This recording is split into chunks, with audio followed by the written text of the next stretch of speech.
हाँ जी, अस्सलाम वालेकुम सारे दोस्तों मेरे भरावां नूं जिहड़े लोग मेरी वीडियो वेंदे ने मेरे चैनल नूं लाइक किया होया है। ते बहुत सारे कस्टमर डिमांड करते हैं कि छोटे तो छोटा किचन भी सानूं दिखाया करो।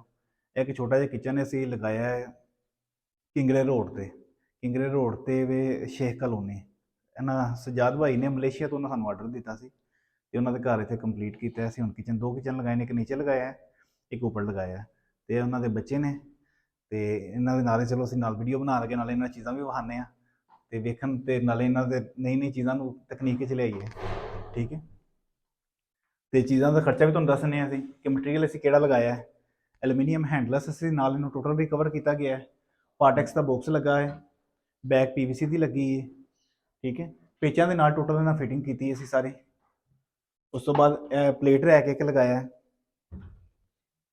ਠੀਕ ਹੈ, ਤੇ ਕਾਰਨਰ 'ਚ ਫਰੂਟ ਟੋਕਰੀ ਆ ਗਈ, ਨੀਚੇ ਗਲਾਸ ਸਟੈਂਡ ਲੱਗਾ ਹੈ ਜੀ।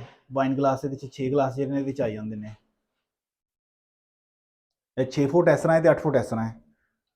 ਤੇ ਨੀਚੇ ਉਸ ਤੋਂ ਬਾਅਦ ਸਿੰਕ ਵਾਲਾ ਏਰੀਆ, ਸਿੰਕ ਅਜੇ ਲੱਗਾ ਨਹੀਂ ਹੈ। ਨੀਚੇ ਬਾਸਕਟ ਦਿੱਤੀ ਹੈ ਕਚਰੇ ਵਗੈਰਾ ਵਾਸਤੇ। ਠੀਕ ਹੈ,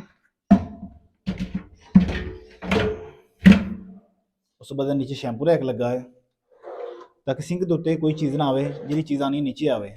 ਸਿੰਕ ਉੱਪਰਲਾ ਏਰੀਆ ਜਿਹੜਾ ਸਾਫ਼ ਹੋਣਾ ਚਾਹੀਦਾ ਮਾਰਬਲ ਵਾਲਾ, ਤਾਂ ਕਿ ਇਹਦੀ ਖੂਬਸੂਰਤੀ, ਇਹਦੀ ਲੁੱਕ ਅੱਛੀ ਤਾਂ ਬਣਦੀ ਹੈ। ਉਸ ਤੋਂ ਬਾਅਦ ਇੱਕ ਇਹ ਕਾਰਨਰ ਵਾਲਾ ਏਰੀਆ ਹੈ। ਠੀਕ ਹੈ, ਛੋਟੀ ਜਗ੍ਹਾ, ਛੋਟੀ ਉਹਦੇ ਵਿੱਚ ਚੀਜ਼ਾਂ ਨੂੰ ਮੈਨੇਜਮੈਂਟ ਵੀ ਕਾਫੀ ਜ਼ਿਆਦਾ ਕੀਤਾ ਹੈ ਅਸੀਂ। ਦਰਾਜ਼ ਆ ਕੇ ਸਾਡੇ ਕੈਟਲਰੀ ਟਰੇ ਲੱਗੀ ਇਹਦੇ 'ਚ,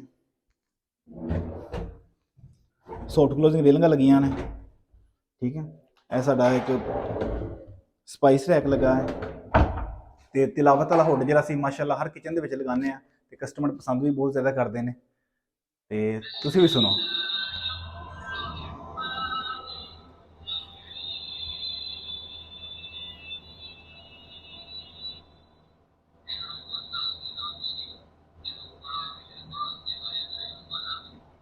ਬੇਸ਼ੱਕ ਇਹਦੇ 'ਚ ਕੋਈ ਸ਼ੱਕ ਨਹੀਂ ਹੈ।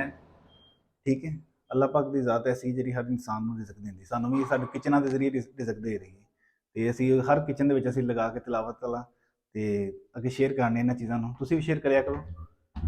ਉਸ ਤੋਂ ਬਾਅਦ ਇਹ 8 ਫੁੱਟ ਜਗ੍ਹਾ ਇਸ ਤਰ੍ਹਾਂ ਹੈ। ਠੀਕ ਹੈ, ਐਲੂਮੀਨੀਅਮ ਦੇ ਡੋਰ ਉੱਪਰ ਲਗਾਏ ਨੇ। 8 ਫੁੱਟ ਹੈ ਵੇ, 6 ਫੁੱਟ ਹੈ ਵੇ, 84 ਫੁੱਟ ਇਸ ਕਿਚਨ ਦੀ ਪਮੈਸ਼ ਬਣਦੀ ਹੈ ਤੇ 1,75,000 ਰੁਪਏ ਦਾ ਇਹ ਕਿਚਨ ਬਣਿਆ ਹੈ।